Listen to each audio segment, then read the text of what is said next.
Hello guys, अब हम बात करते हैं सेट्स यानी कि समुच्चय। समुच्चय क्या चीज़ होती है? Well defined collection of objects.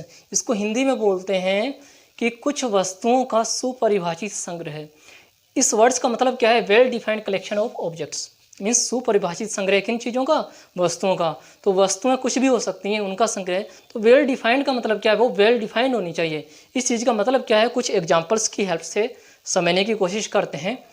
अगर मैं बात करूं collection of all even numbers means सभी सम संख्याओं का संग्रह। सम संख्याएं क्या होती हैं?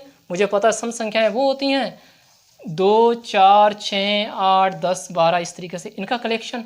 मुझे पता है कि 2, 4, 6, 8 एंड इसका नंबर क्या होते हैं? 10 से जितना मर्जी आगे गिनती जाएं या इसकी काउंटिंग करते जाएं तो इस तरीके का कलेक्शन होता है इवन नंबर। मीन्स मुझे इसके बारे में पता है और ये इस बात की सच्चाई है कि 2, 4, 6, 8, 10 एंड सो ऑन इस तरीके से मेरे पास इवन नंबर्स होते हैं।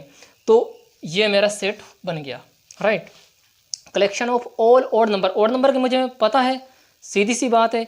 ये सच बात है कि जैसे कि 1, 3, 5, 7, 9, 11 एंड सो ऑन इसके बारे में बड़े अच्छे से जानता हूँ कि ऑड नंबर क्या होते हैं। तो इस तरीके से ये वेल डिफाइंड है। मुझे पता है कि ऑड नंबर्स क्या क्या होते हैं और इस तरीके से ये भी ये मेरा सेट बन गया। अब अगली बात करते हैं collection of all boys of your class. आपकी क्लास के जितने भी लड़के हैं उनका कलेक्शन। लड़के फिक्स होंगे, हम सब उनके बारे में जानते हैं। आपकी क्लास के क्या क्या हैं, कौन कौन से लड़के हैं, कौन कौन से बॉयज हैं, तो हमें उसके बारे में पता है कि कौन कौन से लड़के हैं। तो ये भी सेट बन गया, राइट। अब बात करते हैं क्वेश्चन नंबर 4 की। क्वेश्चन नंबर 4 का collection of all natural numbers less than 100। 100 से कम प्राकृतिक संख्याओं का संग्रह। 100 से कम प्राकृतिक संख्याओं का संग्रह। 100 से कम प्राकृतिक संख्या क्या होती हैं? 1, 2, 3, 4, 5 एंड सो ऑन 99 तक, 99 तक, ठीक है। मीन्स 100 से कम होनी चाहिए। है कौन से नंबर है? Natural number. तो मुझे वैसे ही वेल डिफाइंड है वो कि 1 से लेकर 99 तक। मुझे नेचुरल नंबर्स के बारे में पता था, कंडीशन क्या दे दी कि लेस देन 100 होना चाहिए। तो 100 से कम क्या है? 99 तक। सीधे से 1 से लेकर 99 तक गिनती कर दो या काउंटिंग कर दो तो मुझे नेचुरल नंबर्स मिल जाएंगे। तो ये भी मेरा सेट बन गया, राइट। अब क्वेश्चन नंबर 5 क्या बोल रहा है? क्वेश्चन नंबर 5 बोल रहा है कि वर्ल्ड के यानी कि संसार के या दुनिया के मोस्ट डेंजरस एनिमल्स का कलेक्शन। कि सबसे ज़्यादा जो खतरनाक जानवर है उनका कलेक्शन। अब बात आती है कि मोस्ट डेंजरस एनिमल्स कौन से हैं, अब ढूंढने पड़ेंगे मुझे।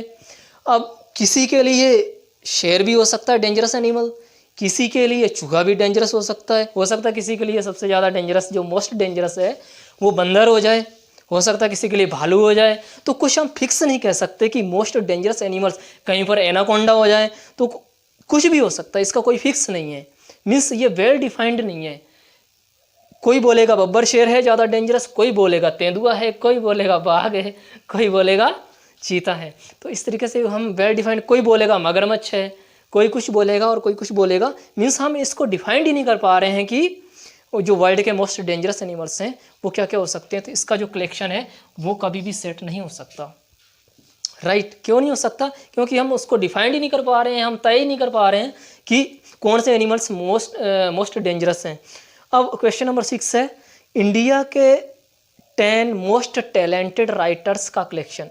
मीन्स जो इंडिया है उसके 10 सबसे ज़्यादा टैलेंटेड जो लेखक हैं, लेखकों का संग्रह। अब 10 सबसे ज़्यादा टैलेंटेड मान लो, कौन हो सकते हैं? हो सकता है किसी टाइम पे कोई बंदा ज़्यादा फेमस हो रहा है, कभी कम हो रहा है, तो हम कभी इस चीज़ को तय कर ही नहीं पाएंगे कि 10 सबसे ज़्यादा टैलेंटेड की बात हो रही है।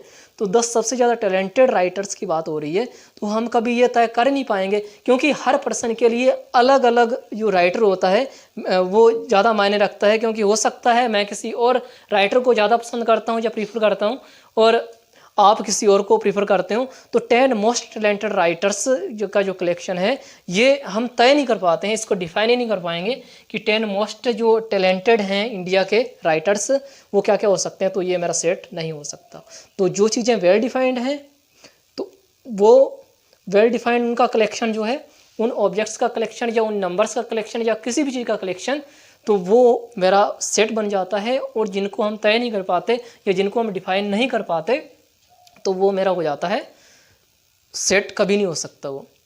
तो ये कुछ शर्तें थी well defined collection of objects या सुपरिभाषित संग्रह, इसका कुछ वस्तुओं का या कुछ एलिमेंट्स का।